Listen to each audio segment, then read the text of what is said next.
Hi everyone and welcome to Gifts Purim story time. This story is about a king called Ivor Lot. And Ivor Lot had a lot. And everything that he had, he also wanted it to be super big. So his castle wasn't just a nice cute little castle. His castle was a very big castle. And not just his castle, but everything he did was big. On Shabbos, you have never seen such big candlesticks. They were so tall, you had to get a ladder to be able to climb up to the top of it and be able to light it, because everything he did was big. When it came to Rosh Hashanah, he had the biggest shofar you have ever seen in your entire life. It was the biggest one out there, and the noise it made. It was so ginormous. When it came to Pesach, his matzah was as big as the entire floor. He made a carpet out of his matzah. Every time he stood, it was crunch, crunch, crunch. When it came to Hanukkah, so a lot of people on Hanukkah like to spin the dreidel. When it came to King Ivalot, he spun on the dreidel because it was so big. Woohoo! When it came to Sukkot, his esrog was so big, it was taller than him. And I can't even fit on the screen how big his lulav was. But now it came to Purim. And King Ivalot was thinking, what can I do that's really big? You know what I like on Purim? I really, really like hamentashen. And I wonder, what can I make that's really big? I've got it. I know what we're going to do. We're going to make the biggest hamantash you have ever seen, ever. So he went into town and he went to the bakery and he went and saw the baker and said to the baker, I want the biggest hamantash you have. And he said, oh, we got a very big one here. Here you go. It's the size of your head. And the king said, nah, it's not big enough. Not big enough?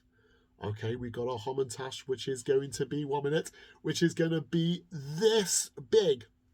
Oh.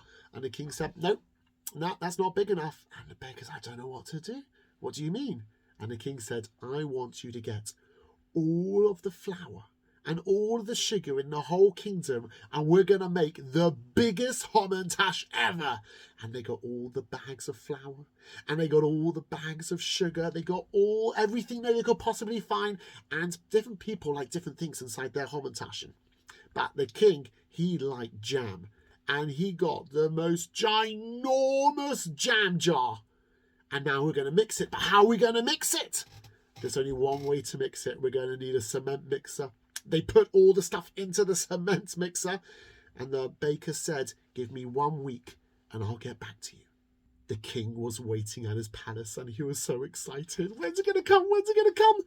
And a week later, he saw a crane coming in.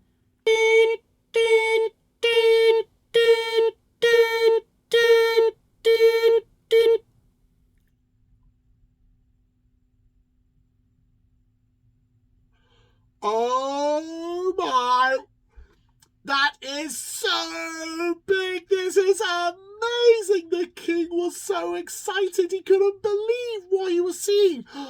Wow, thank you so much.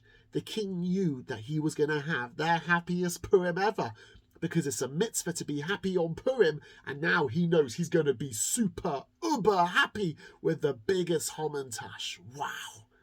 Now, coming close to Purim, all the people of the town decided, yay, we also love hamantashen, and we're going to go to the baker and we're going to get all our hamantash for Purim. They went to the baker and they saw the baker look sad. He says to the baker, what's going on? We've come to buy hamantashen. And the baker said, I've got some sad news for you. Sad news? What do you mean sad news? It's great. Purim's coming. And he said, I'm so sorry. I don't have any hamantash for you. You don't have any hamantash? You must have hamantash. We see you got breads there, you got cakes. You must have hamantash. He said, I don't have anything more. Okay, or maybe you could make some. Why not? I don't know what to do. There's no more flour in the whole kingdom. There's no more sugar. the king took it all and made his hamantash. And the people wondering what we're going to do. And they thought, oh, that's okay. Let's go and ask the king. Meanwhile, the king was in his palace looking at this hamantash thinking, I'm going to have such a happy Purim. When all the townspeople came, all the people of the kingdom came and said, King Ivalot, we know that you've got so much. Would you share your hamantash with us? And the king wasn't sure what to do. He was thinking about it. Should I share? Should I not share? What do you think he should do? He wasn't sure. You know what? The king decided that even though it's a mitzvah to be happy on Purim, I think it might be a bigger mitzvah to share the hamantash. You know what? This won't be such a great Purim because I'm going to have to share, but it's worth sharing even if you're not going to have the greatest Purim. And he said to everybody, you know what? I decided to share my hamantash with you. And everyone's like, yeah! I've never seen such a big hamantash. Oh! And everyone's like, oh! And they started eating it. It was so big. They're trying to make little bite marks on it. And everyone was so excited eating this hamantash. And he said, Happy Purim! And everyone had their happiest Purim. But what about the king? Well, the King Ivalot didn't have the biggest hamantash that year. But he actually had something else. Because once he shared with everyone else, he started growing a smile bigger and bigger and bigger. And now the king had the biggest smile in the entire world for sharing his hamantash. You see, the Rambam, Maimonides, says that when it comes to Purim and it's a mitzvah to be happy, there is no greater happiness than to be able to give to others. So everyone is watching this. It's a great mitzvah on Purim to be happy, and we should be happy. But what's the greatest happiness? When we give to other people. From Gift, have a happy giving Purim.